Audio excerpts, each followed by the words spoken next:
Hey,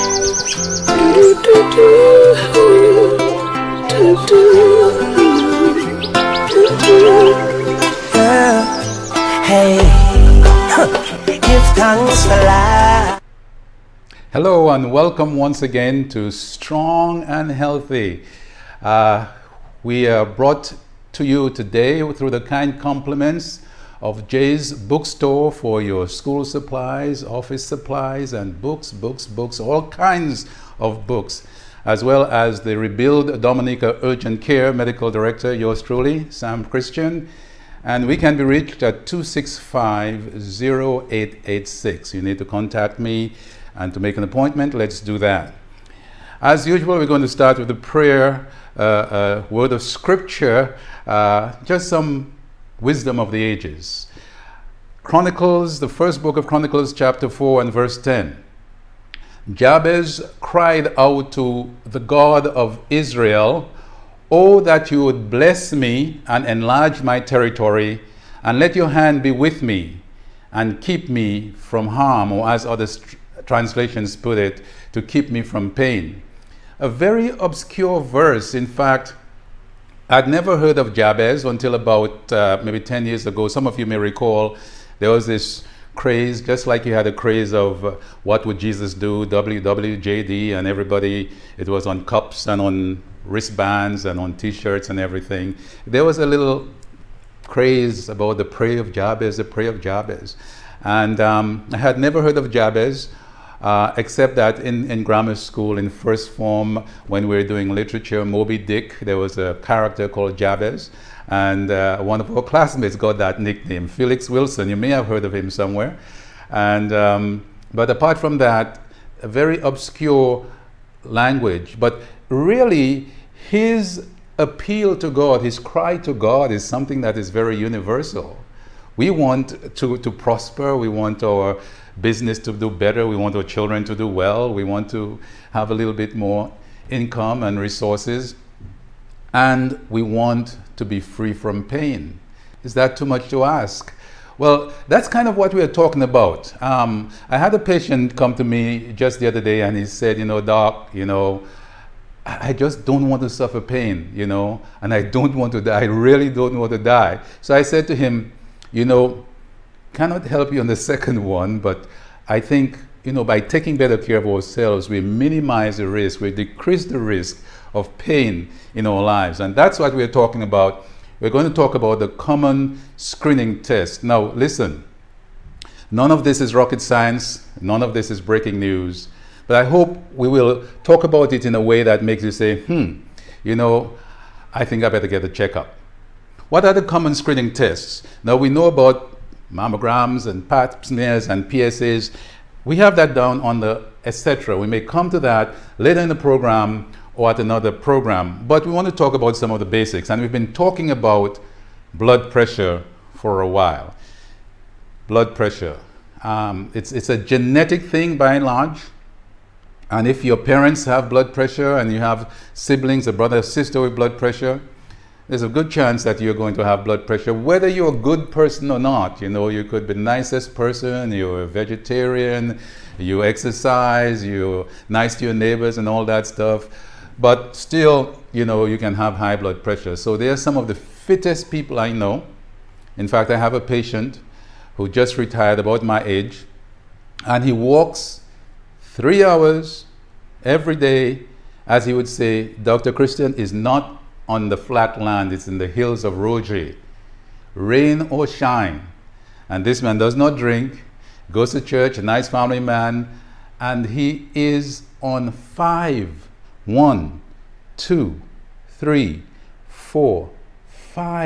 blood pressure medicines just to keep his blood pressure down. Incredible. And there are people who don't take care of themselves and they have normal blood pressure and so forth. We've talked about that.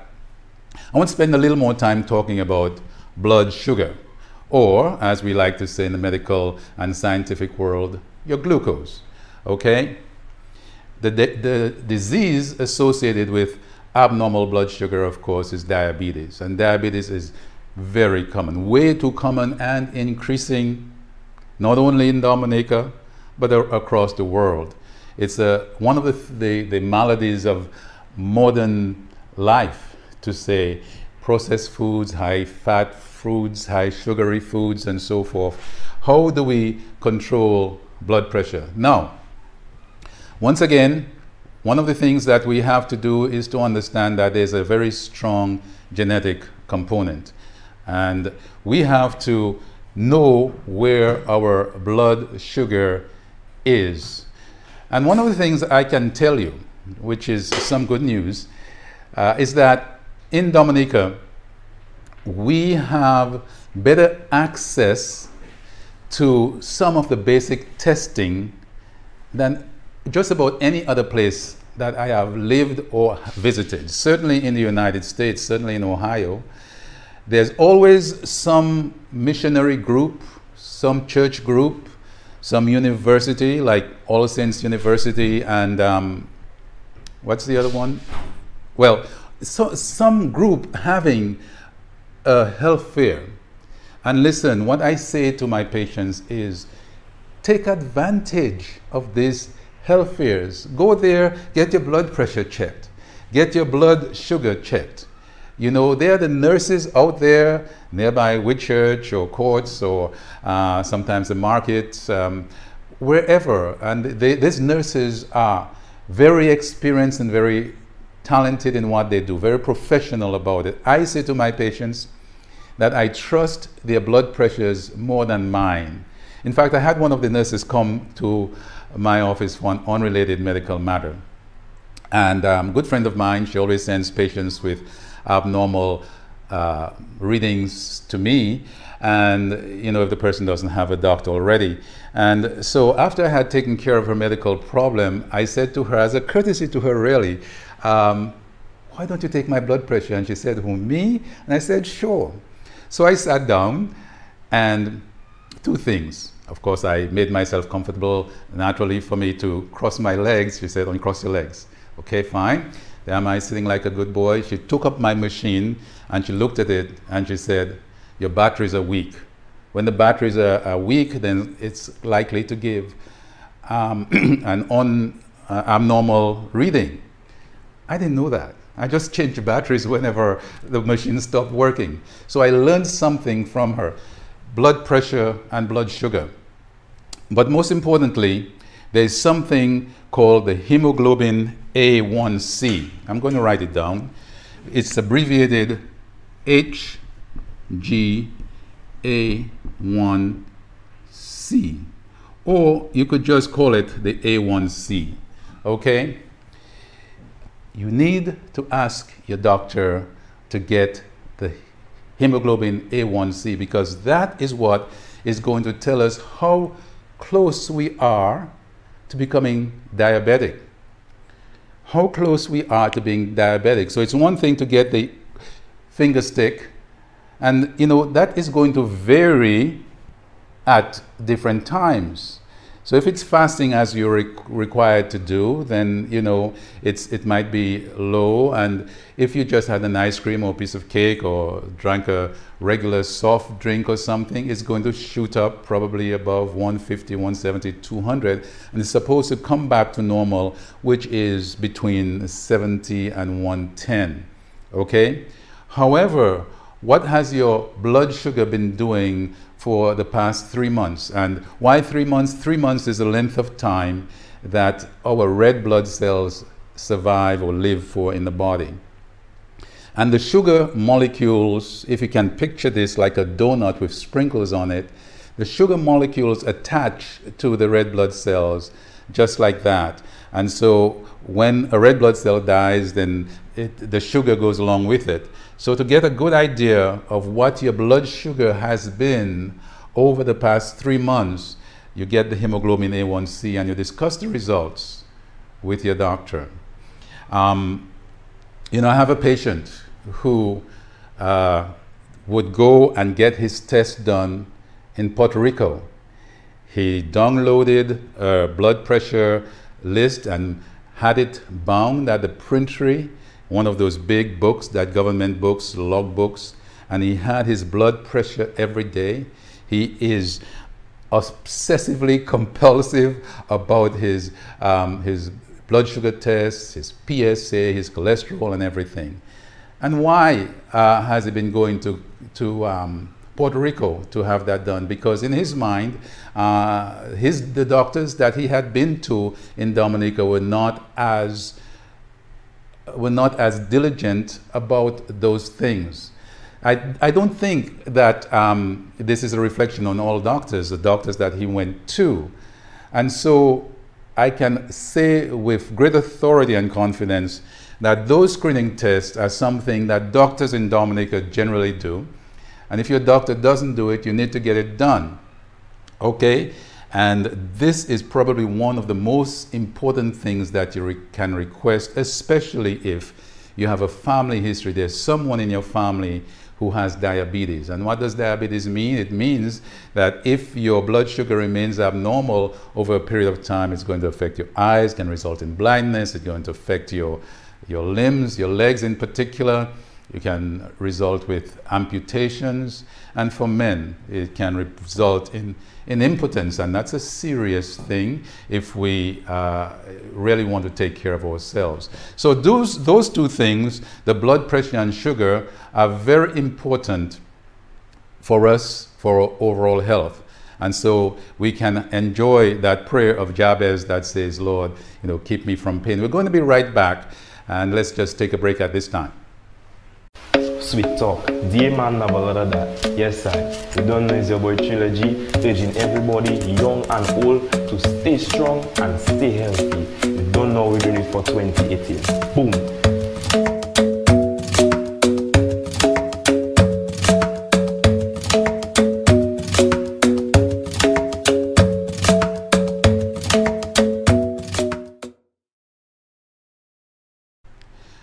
Welcome back to Strong and Healthy. We are talking about some common screening tests. And it's not just important to go to the doctor because you've got the flu or bad cold, you need a medical certificate for something, or if, God forbid, you develop appendicitis or some kind of medical problem. What we can do in order to stay healthy and to prevent ourselves from suffering unnecessary pain in life is to do these common screening tests. So we talked about blood pressure and we talked about sugar. Let's talk about fitness. That's not something that we usually talk about in the doctor's office, but fitness is very important. Very, very important. In fact, one of the hallmarks of fitness is the waist measurement of the person. Okay, I'm going to make a list of that here. I had my tape measure in my pocket. I don't know where I put it, but it's somewhere here. What I'm going to say about fitness is that for men and women, for men, the waist measurement, okay, is supposed to be 40 inches, and for women, it's supposed to be no more than 35 inches. Men, women. Okay, let's talk about that a little bit. When the Carnival Queen goes up, they give her vital statistics, bust, waist, hips. I was very curious about that growing up. But especially with diabetes and obesity, which kind of goes hand in hand, blood pressure too goes up with obesity. This is the biggest and the most reliable indication of obesity. Okay, I was going to measure my waist here, and it's actually 36. I remember the days when it was 34. I remember the days when it was 32. It's heading towards that number, but my job is to keep it down. And I just wanted to demonstrate that, because when we demonstrate things, it tends to register a little bit. So if you don't have a tape measure, you have a belt, you have a string. When you're finished listening to that, just take your belt and measure the distance around your waist, around the belly button, the navel, okay? That's what we're talking about when we talk about the belly, the abdominal weight, the abdominal girth or circumference at the navel. Weight that is centered around the navel is more related to a host of medical conditions, including diabetes, and high blood pressure. Okay, so how do we keep our waist level under 40 centimeters or inches for a male and 35 inches for a female? Well, you know, when you see where you are, then you're going to do the things that are necessary. And we know that life is unfair to a certain extent. There are some people who can eat whatever they want and still remain as slender as can be. And there are some people, you see them struggling, you know, eating little cottage cheese, their little lettuce, and they're walking and they're exercising, and they're still struggling with their weight. And that's just how it is. If you go to the kindergarten class, you'll see the little ones who are running around, and some of them have great voices, and some of them are very fast, and some of them have very nice and slender. And there are those who are, you know, they don't look like they're that blessed. So, but all of us have the ability to try to keep the weight, the circumference of the abdomen under 40 inches. You do sit-ups, you do planking. You know what is planking? I'll show you a picture of planking. It's a exercise that you can do before getting out of bed.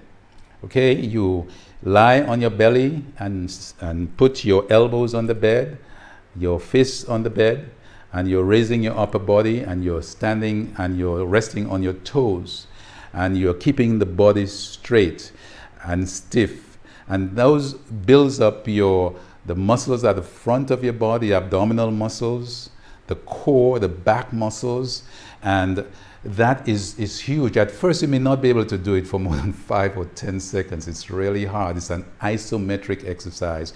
You're not moving anything, you're just staying there, and after a few seconds you feel your body beginning to tense up and do the work to maintain yourself in that horizontal position.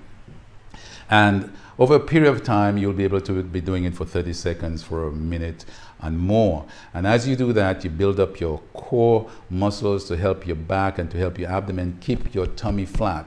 And the various kinds of more advanced, if you may say, techniques that you will learn in the gym from your trainer, as far as crunches and so forth. But everyone actually can start with a plank exercise first thing in the morning. Okay, so for women, again, we want to keep it under 35. And of course, women have a little bit more of an excuse when it comes to weight. Many of them, as nature dictates, become pregnant, and after pregnancy the stomach muscles weaken. You have additional fat that you have to get rid of. Also, you have fluid retention with periods. Some patients have, and again, the unfairness of life and the diversity and variation in life. Some women have very mild periods. You cannot tell the difference. And there are some females whose periods are so severe, they have premenstrual syndrome, they have cramping, they have colic, they have headaches, triggers migraines and everything. And if they're at school or at work, everybody knows it's that time of month for them, because, and then it might go on for so long, more than the usual 4 or 5 days. And when it comes to that, we have to be mindful of those things. And that is why it's important to get a certain amount of medical advice and guidance, and not to be too obsessed about just the pounds, but about the fitness, the strength, and the overall health. So it's all designed about how do we stay strong and healthy. What are some of the basic lab tests that we should get? I was telling you about this gentleman. I said, he would do his blood pressure every day. He would do his blood sugar almost every week. He made sure he got his PSA, his cholesterol, and his urine test. Now, if you are going to have a life insurance done, they would order a urine test. The urine test will give us some indication as to the status of your kidneys, okay? And so that is very important. Urine test, very cheap, not painful at all. Okay, so that's at least one of the things that you should do. Cholesterol is very, very important. But before I come to cholesterol, and we were just talking about periods, let me talk about the blood count, okay? The blood count, CBC as it is called, a complete blood count, Again, not terribly expensive. I'm not sure whether it's about $40, $30 at the private labs, probably less so at the hospitals. Okay, if a female has heavy periods, then this is something that she should do from time to time. I've seen a lot of patients who are anemic, meaning their blood count is low from heavy periods, and I've had a few who've had to be transfused, and I've had a few who've had to have hysterectomies because their periods were just totally out of control despite of all the things that was being done for them. I remember when I was in medical school in Washington, D.C., a friend of my friend had such heavy periods, she was being admitted to Howard University Hospital about 3 times a year for transfusions. And that was about 1980 or so, that when AIDS began to show its ugly face. And at that time they said, well, it's mostly IV drug abusers, homosexuals and Haitians. Okay, as it turned out, the Haitian part, there's a little bit of prejudice there, but it was something that was showing up all over the world, and the doctors yet could not understand what it was all about. All we knew is that people who had AIDS died. So the doctor, the gynecologist of my friend who had this terrible heavy bleeding, told her that, listen, I'm not going to be responsible for transfusing you, all this time. She was about 35, and she was not a very social person. He says, if you want to have a child, you better have a child now, but what I want to do is to do a hysterectomy. She didn't have a boyfriend. She said, go ahead and take it out now, take it out now.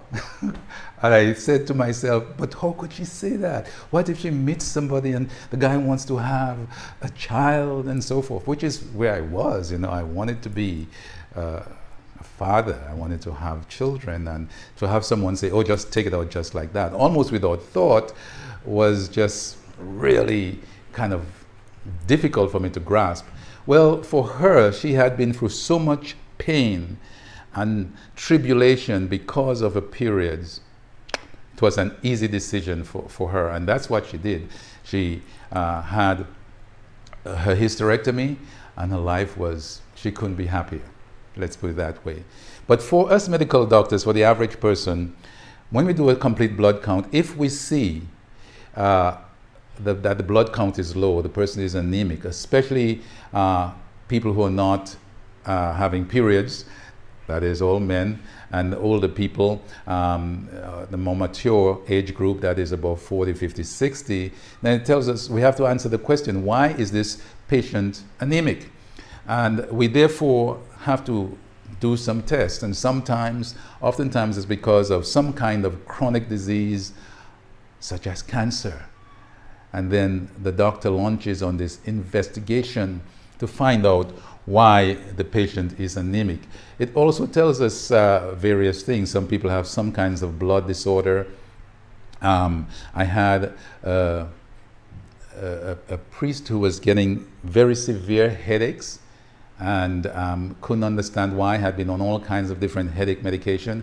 When we did a complete blood count, we found that his blood was very thick, with something called polycythemia.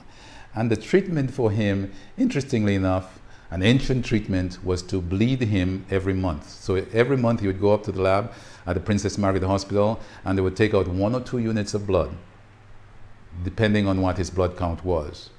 And incredibly, his headaches went away.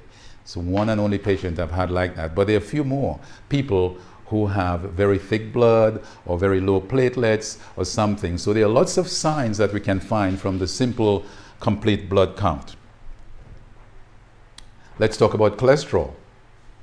Cholesterol. What is that? I remember seeing a video some time ago about a gentleman who was going to have heart surgery, and just before, the day before, he decided to splurge and have a hamburger and a milkshake.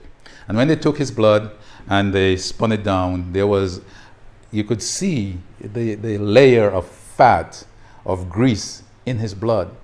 Now, some people run a high cholesterol, some people run a low cholesterol, regardless of what they eat. And some people need to have cholesterol medication. It's not my fault, that's the way it is, okay? Half of the cholesterol in your bloodstream is actually made by the body. Half of it is what we eat, okay? So if you have what is called a familial hypercholesterolemia, a disease where your cholesterol runs naturally high, then you need medical attention.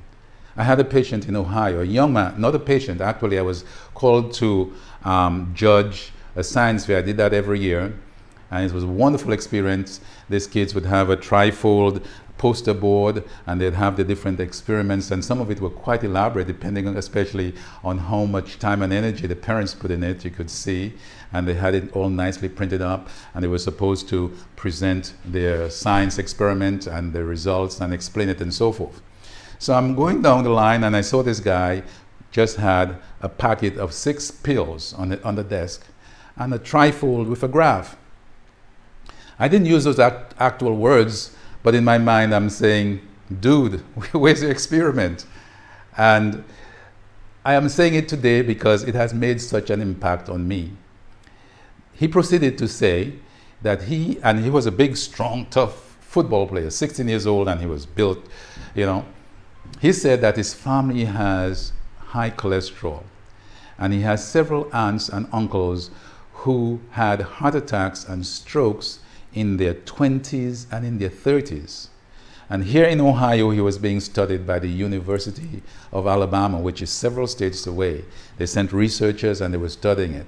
Now, for his experiment, he worked with his doctor, stopped his medication, and those 6 pills on the table were the pills that he had to take, 16-year-old young man, every day to keep his cholesterol normal.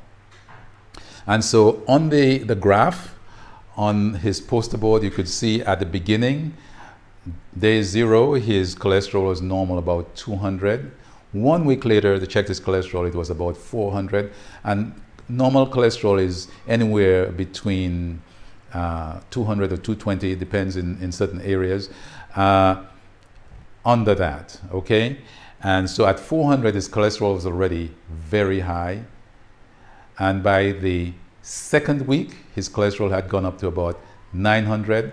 And by the 3rd week, it was over 1,000, and they had to stop the experiment. But as you saw that graph take off this way, I mean, I got scared because it was like, oh my God, this guy could drop and with a heart attack or stroke anytime. So it reminded me, and this is not very common, but cholesterol, you don't say, some people don't like to take medicine. You know, sometimes we don't have a choice, you know. We have people who say, oh, just take Veven or green pawpaw for your blood pressure. I have no problem with that. All you need to do is to show with your blood pressure that whatever you're doing is keeping it down. I don't care what you do. If you stand on your head and that gets your blood pressure down, then so be it. But my job as a doctor and my responsibility to my patients is to make sure that they maintain a normal blood pressure. And what we know works is not white man medicine or people wanting to make money. There are all kinds of different blood pressure medicines. There are all kinds of different doctors and researchers all over the world. There are Indians and Africans and Chinese and whatever, and West Indians and Dominicans too. So we ought not to think of blood pressure medication as something that is artificial and bad for us. It saves lives, and that is what we have to do here. So we've talked about some of the basic things that we should do. We're just living the month of January. We're beginning this brand new year of 2018, and we're really hoping in Dominica that 2018 is going to be a better year for all of us. And one of the ways that we can ensure that it is a better way for us is if you, my brother, if you, my sister, take care of yourselves and do some of those basic things. Get a checkup. You know, for our vehicle, we know that we have to change the oil a certain time. We have to change this and change that. And most of us are very good about doing that for our cars. And not so good about doing it for ourselves. So if you don't want to do it for yourself, at least do it for your loved ones. You know, do it for your children, do it for your parents, your brothers and your sisters. They want you around a little bit longer. So we have to give thanks and praise that we're all here. We are survivors.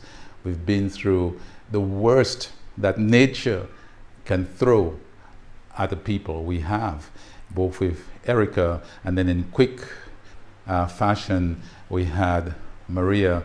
We are survivors. We've undergone a lot of stress, and all of us, from captain down to cook, have suffered some kind of loss, and our blood pressure is probably a little bit higher than it has been. All of us at some point in time, or everybody who has had high blood pressure, at some time before their blood pressure was normal, you understand? And usually when you have that first experience of having high blood pressure, or elevated blood pressure as we say, there's a little bit of denial. My blood pressure has always been normal. Okay, and we never make a decision based on one blood pressure, because blood pressure can be affected by several different things, as we've talked about.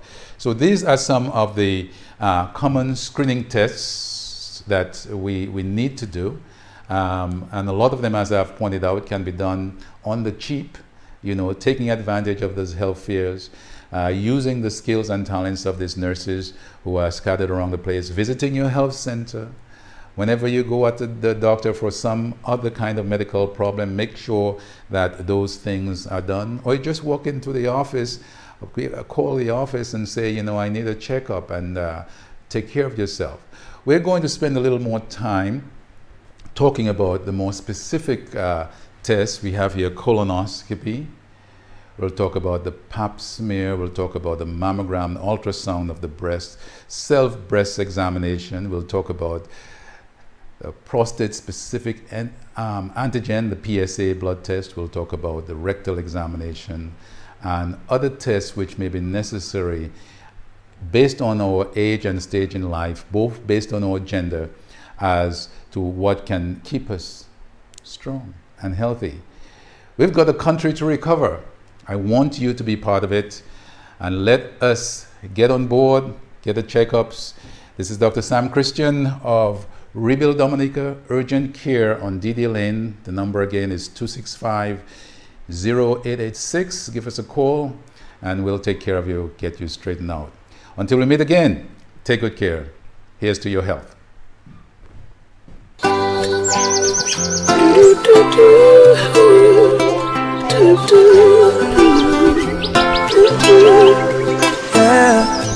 Hey, give thanks for life.